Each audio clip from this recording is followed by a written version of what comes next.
Hello, everyone, and welcome back to English Box, Easy English with Julia and Tom, where we help you sound more confident and natural in English through simple, everyday conversations. I'm Julia. And I'm Tom.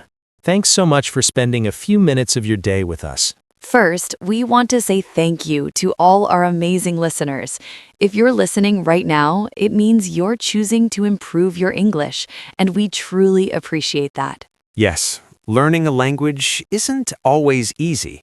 Some days it's fun, and some days your brain just says, nope. And that's exactly why podcasts like this can really help.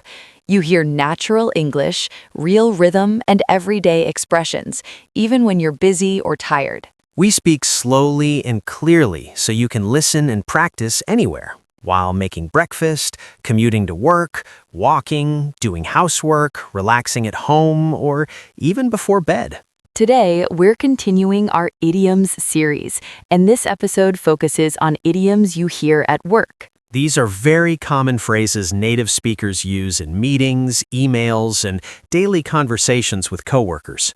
Idioms may sound simple, but the meaning is often different from what you expect, and that's what makes idioms tricky. Don't worry, we'll explain each one clearly with easy examples you can actually use. Today's idioms include phrases like bite the bullet, cut to the chase, and all hands on deck. You don't need to remember everything at once. Just listen, relax, and enjoy the conversation. You can always come back and practice later. Improving your English is about consistency, not pressure. And if you find this episode helpful, don't forget to like the video and subscribe to the channel. It really helps us keep creating practical English lessons for you. All right, let's dive into today's idioms at work.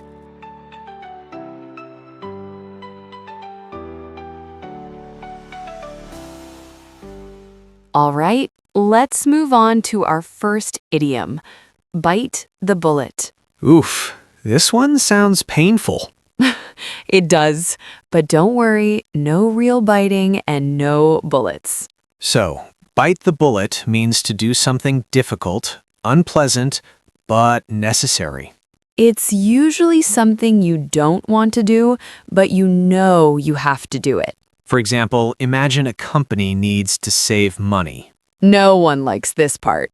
The manager might say, "We'll have to bite the bullet and cut costs." That means they don't want to do it, but it's the right decision. You can also use this idiom in daily life. Like going to the dentist. Yes, you might say, "Okay, I'll bite the bullet and go." It's about facing the problem instead of avoiding it. Important note, this idiom is often used before an action. Right. It's about finally deciding to do the hard thing. Not fun, but very common in work conversations. And very natural English.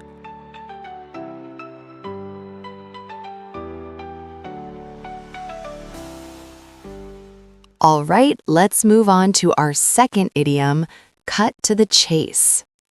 This one is very popular in meetings. Definitely. So, cut to the chase means get to the point. It's what you say when you don't want a long story. Or when the conversation is taking too long. For example, imagine a meeting starts with lots of small talk. People are talking and talking and talking. Someone might finally say, "Let's cut to the chase. What's the issue?" That means, please tell us the main problem. No more background, no extra details. Just the important part. You can also use this politely, not angry, just efficient. Right, the tone matters. If you say it with a smile, it sounds friendly. But if you sound annoyed, It can feel a little aggressive. so use it carefully, especially at work. Short, direct, and very common in real English. A great idiom to know when time is limited.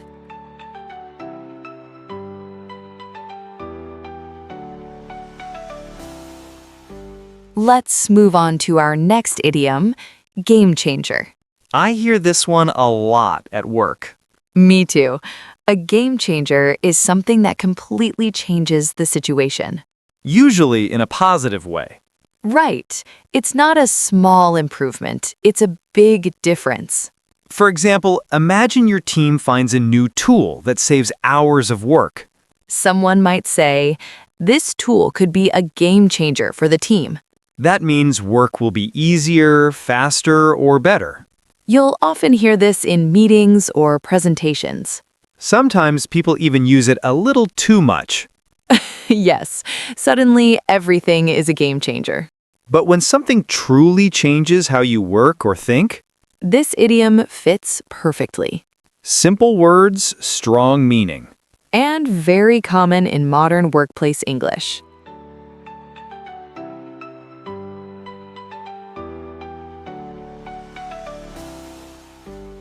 All right, let's move on to our next idiom. All hands on deck. This one sounds a little dramatic. It does. It actually comes from ships. When something serious happened, everyone had to help. Exactly. So today, all hands on deck means everyone needs to help. No one sits out. You usually hear this when there's a lot of work or a deadline. For example, at work, a manager might say, "It's all hands on deck this week." That means everyone needs to focus and work together. No long breaks, no disappearing early. Yes, teamwork time. You can also hear this during busy seasons. Like product launches or big projects. Short phrase, but very clear. When you hear it, you know it's time to step up. And it's a very common idiom in the workplace.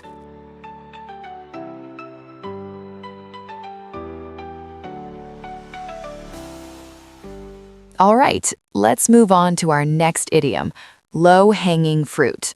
This one sounds healthy. It does, but it's not really about fruit. Low-hanging fruit means easy tasks or quick wins. Things that don't take much time or effort. Imagine fruit hanging low on a tree. You don't need to climb. You just reach out and take it. At work, people use this idiom when planning tasks. For example, someone might say, "Let's start with some low-hanging fruit." That means let's do the easy things first. It helps build momentum. And confidence. Everyone likes an easy win, This idiom is very common in meetings. especially when teams feel overwhelmed. Start small, start easy. Then move on to the harder stuff. Simple idea. Very natural English.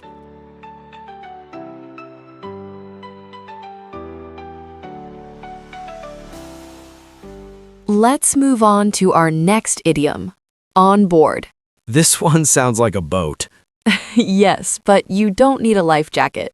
On board means to agree with an idea or to join and support a plan, It's very common in work conversations. especially in meetings and emails. For example, a manager might say, the client is fully on board. That means the client agrees and supports the plan. You can also use it personally. Like when your team suggests a new idea. You might say, I'm on board with that. Simple, clear, and positive. It shows teamwork. And cooperation. One small tip, it's usually about decisions or plans. Not about small facts. Right. You wouldn't say, I'm on board that it's raining. Exactly. But for ideas, projects, and changes, This idiom fits perfectly.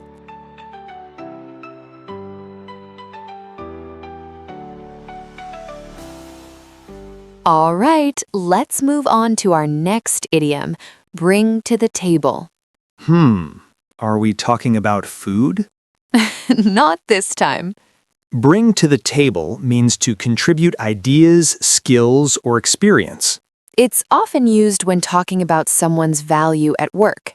especially in teams or projects. For example, when discussing a colleague, you might say, she brings a lot to the table. That means she has useful skills or good ideas. You can also use it in meetings. Like, what can you bring to the table? That's a polite way to ask, how can you help? Or what value do you add? Important note, it's not about one small task. It's about overall contribution, skills, experience, creativity. All the good stuff. Very common in interviews, too. Yes, a great idiom to recognize people's strengths.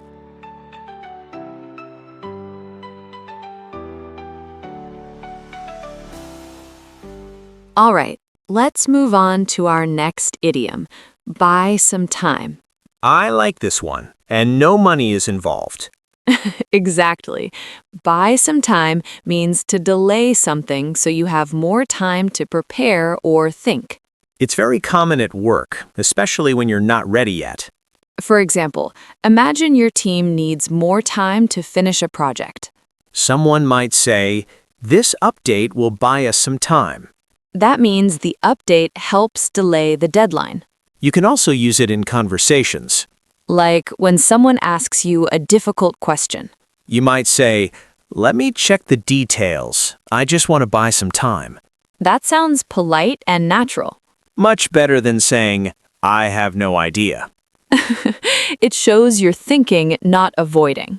Exactly. Strategic thinking. This idiom is very useful in meetings and emails. Simple, clear, and very common at work.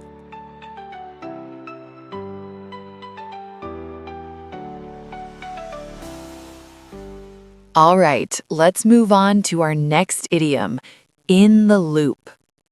This one is everywhere at work. It really is. In the loop means included and informed about what's happening. So if you're in the loop, you know the latest updates. And if you're not in the loop, You miss things. Important things. for example, imagine a project with many people. Someone might say, "Please keep me in the loop." That means, please update me, don't forget me. You can also use it when sharing information. Like saying, I'll keep you in the loop. That sounds professional and friendly. Very common in emails and meetings. And very useful if you don't want surprises. Exactly. Being in the loop means staying connected. Short, simple, and perfect for work English.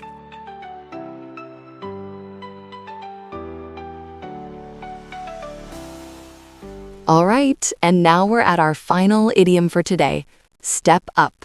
This one has good energy. It does. Step up means to take responsibility or show leadership, especially when it matters.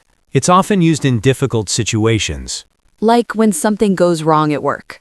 And someone decides to help instead of staying silent. For example, you might hear, he stepped up when the team needed help.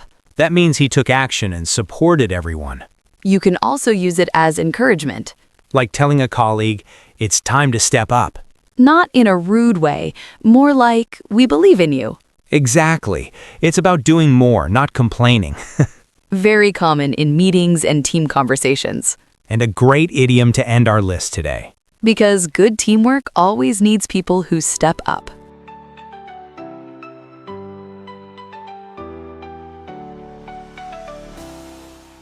And that brings us to the end of today's episode. Today, we explored 10 very common idioms you hear at work, expressions that native speakers use in meetings, emails, and everyday conversations.